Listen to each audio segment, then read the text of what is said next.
Peter is a critically acclaimed author of The Accidental Superpower and The Absent Superpower, and his third and latest title is Disunited Nations, The Scramble for Power in an Ungoverned World, which became available in March 2020. And that's the reason, and I also follow him, his blogs, very interesting, very contrarian. But one thing really stood out, and that is really the reason, in fact, I told him, the reason that I wanted him to come to talk here was that such a person does not really talk about India at all till recently. Coming to you from Colorado. My job today is to reset the conversation. There's a lot of discussion in the United States about our future in the world. There's a lot of discussion in India about its future as a major power. But we're all working from an understanding that is now 30 to 40 years out of date. So allow me to kind of reset the picture. At the end of World War II, the Americans created a new age, a new order, the first order of the world. In it, we told everyone that we would use our navies to patrol the global oceans so that everyone could go anywhere at any time, interact with any partner, participate in any supply system, bring any commodity home to produce any product, then send it out for export. It allowed the global system to develop as a containment strategy. We basically created this order. We paid everyone to be on our side. But the Cold War ended 30 years ago. And the Americans have been edging away from that system ever since. And without that security parameter of the Soviet foe, the Americans lost interest in maintaining the free trade order. Now, let's assume for the moment that the Americans decide that they want to carry this forward into the future. Well, maintaining a global system, maintaining a global order requires three things. First of all, it requires a political culture that is interested in that system. The second thing that you would need is a global military footprint to enforce the peace, to patrol the global waterways. This is total American troops stationed abroad since World War II. It's been trending down for decades. And the third thing that you would need to maintain a global system is global economic interests. And Americans have never had that. We have a continental economy, and if we had invested that economy into the wider world, then the global order would not have been a bribe. We would have just been another empire. Now, check out India. India never joined the global order. And so it never gained full access to the advantages of the order in capital, in industry, in technology. Economically, it is this decision not to join the global system that is the root of India's development lag. It was a choice. And culturally, it is this decision not to join the global order that is the root of Indians' inferiority complex, because everyone that Indians compare themselves to did join the order. But the order is now collapsing. And anyone who adapted themselves to benefit, for example, China, now has a lot to lose. But India?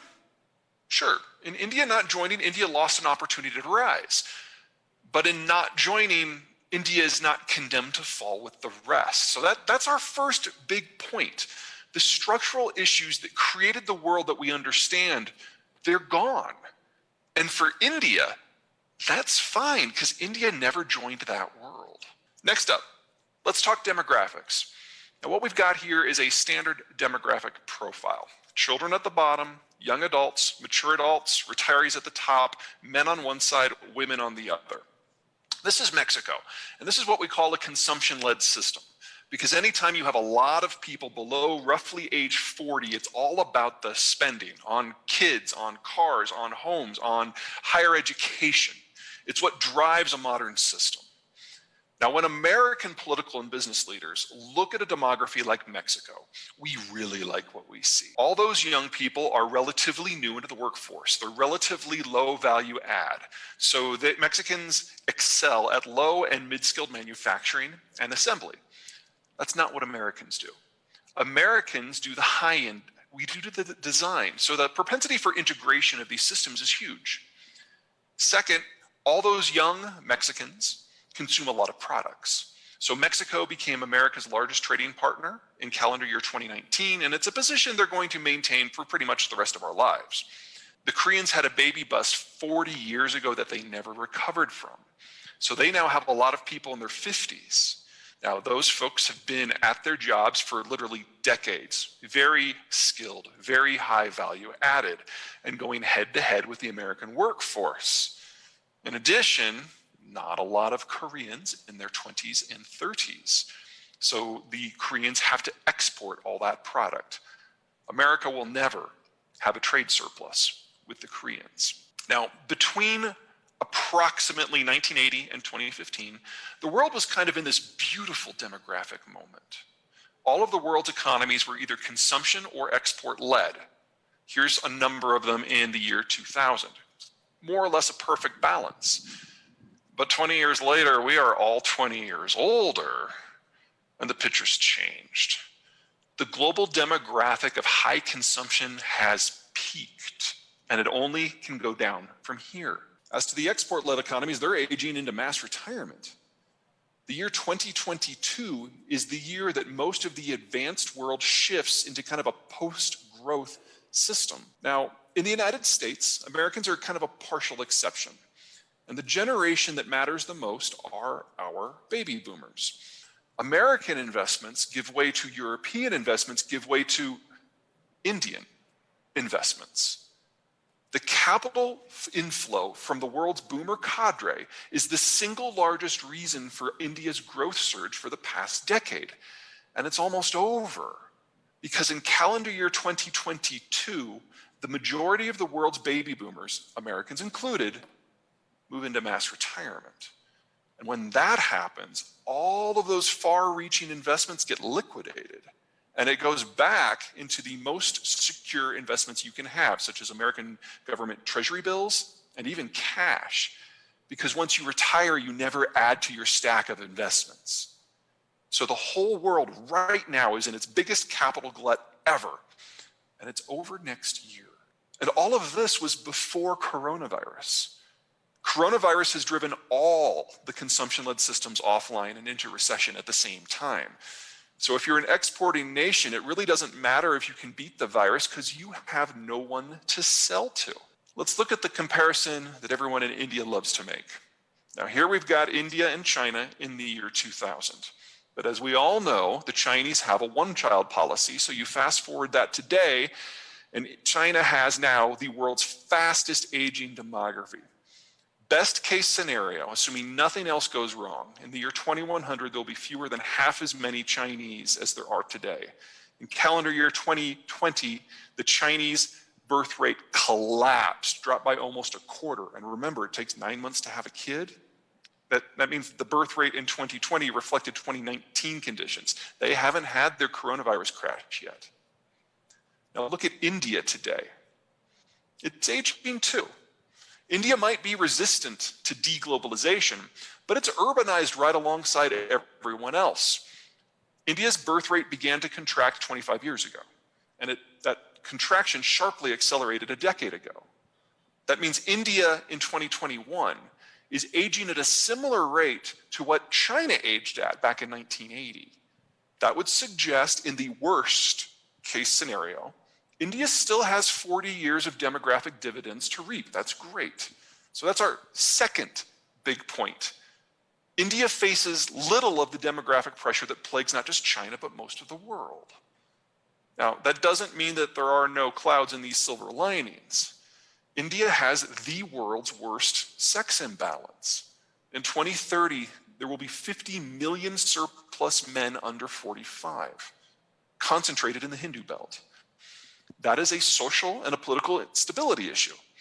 If Indian women today think that there's issues in Indian gender relations now, I mean, look out. In consumption-based systems, having half your population exist is, in essence, a lower caste, has implications for technological progress, investment capacity, and, of course, consumption. For India, this contest between population and prosperity has always been an issue. My point is that in a world in which global capital supplies are about to collapse, this disconnect is going to sharpen. said something, today and in our earlier discussion, that India will probably be in a very strong position to, safeguard the Middle East and the oil supplies to the Eastern Hemisphere. And, being from where we are, it looks good for us. But what about the Pakistan and the so-called CEPC, China-Pakistan Economic Corridor? I mean, isn't that a land route which will be used by China?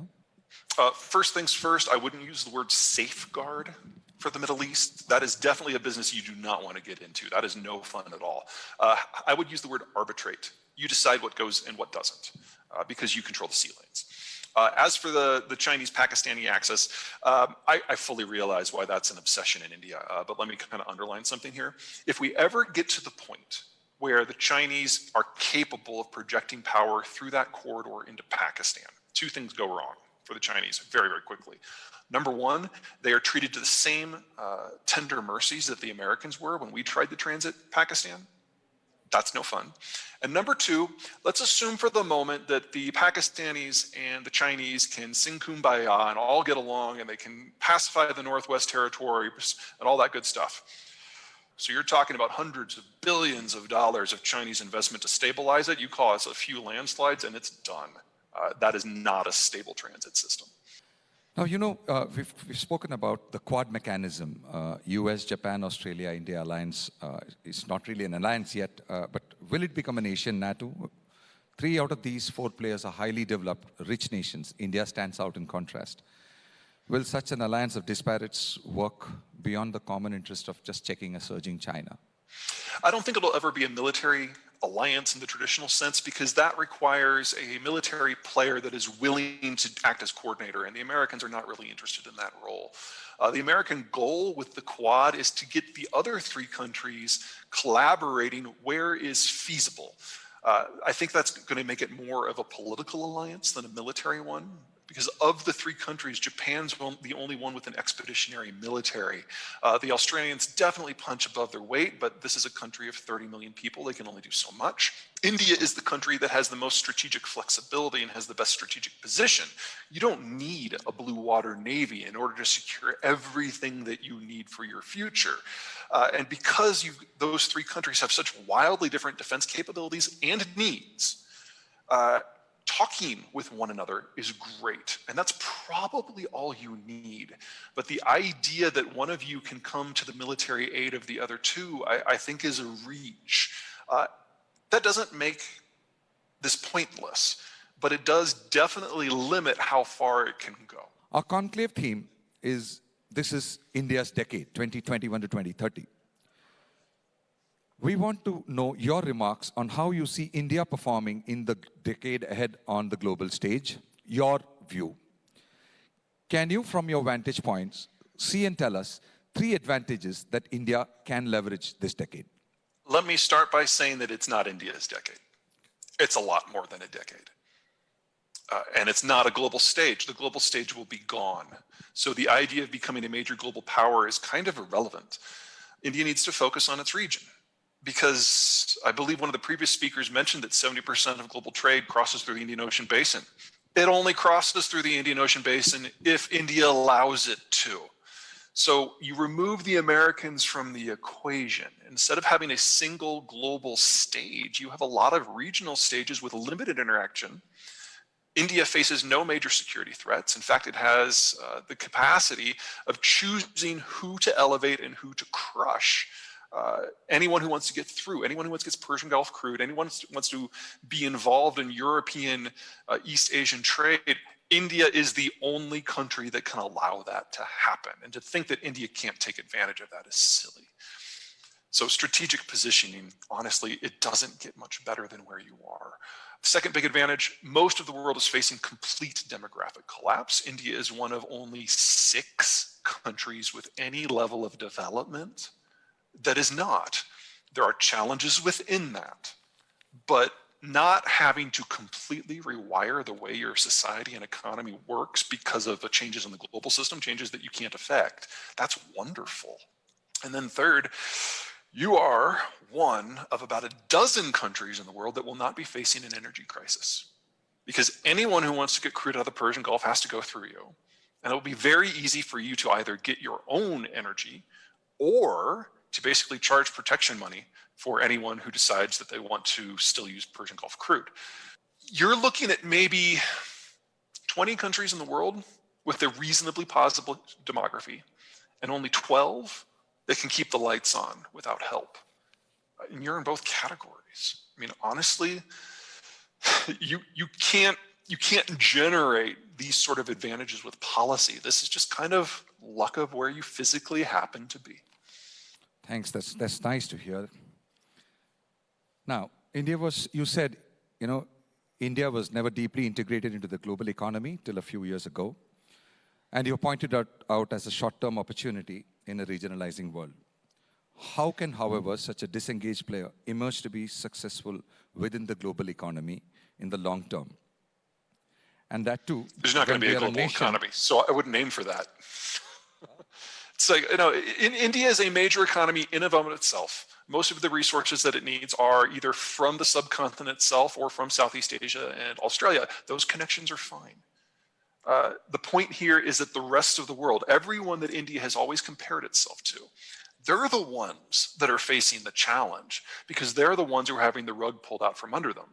That doesn't affect India.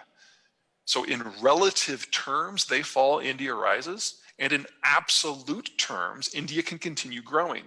The biggest challenge that India is going to have for the next decade is getting used to a capital structure that is much more similar to the situation you had in the 1970s and the 1980s than what we've had in the 2010s. India knows how to operate with that. It won't be fun. Having half the capital at 4 times the cost is going to hurt. Okay. Now, the world's leading market, US, is going to depend more on NAFTA. Your blogs say Yes. that you're going to be much more integrated with Mexico over the next few decades. And the world itself is moving to low labor-intensive manufacturing. And we, however, are a nation of, at best, semi-skilled at the larger population level. So over the short and medium term, with a financial crunch that you're talking about, how's the next 4 or 5 years, or 10 years maybe, going to be for India? Is it going to be any better than now? India is not a normal country. It's not a traditional nation state in the Westphalian sense. It's more like a loose association of different cultural regions, more like the Holy Roman Empire, if you will, which means that within India, there is substantial opportunity for parts of India that are at different stages of development to develop a kind of mini globalized system of manufacturing, with one part doing the higher end, one part doing the lower end, lots of integration, kind of like what the Americans do with Mexico. It's a model that works with the system you have, where you already have high-skilled and low-skilled manufacturing in the same country. Remember, this is a country of 1.5 billion people. There's a lot of variety, not just culturally, but economically. The biggest challenge India will face into taking advantage of that and operationalizing it as a manufacturing model is infrastructure. Again, it's a problem India knows, but if you can link those regions together with better road and rail, you can solve a lot of the problems that you're identifying here right at home. But you said that the boomers population is going to suddenly go off in 2022, which means global, capital markets are going to suddenly flip over in 2022. And last year, we've also had a huge bull run. Indian stock markets have outperformed in the last 1 year since the strictest lockdown. It's mainly due to the liquidity glut. How long will this party last? And I know your answer, but what would you advise Indian investors in that context?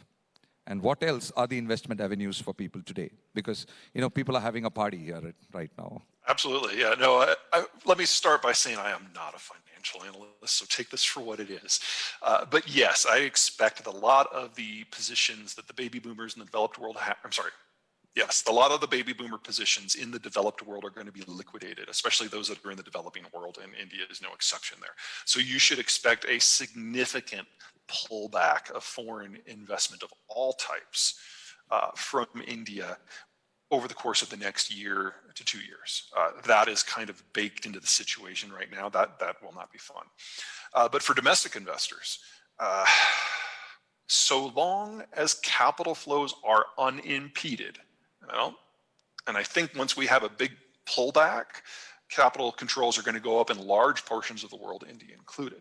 But as long as those are not there, investing in the American market, if you're just looking for returns, is kind of a go-to. It's generally considered the lowest risk.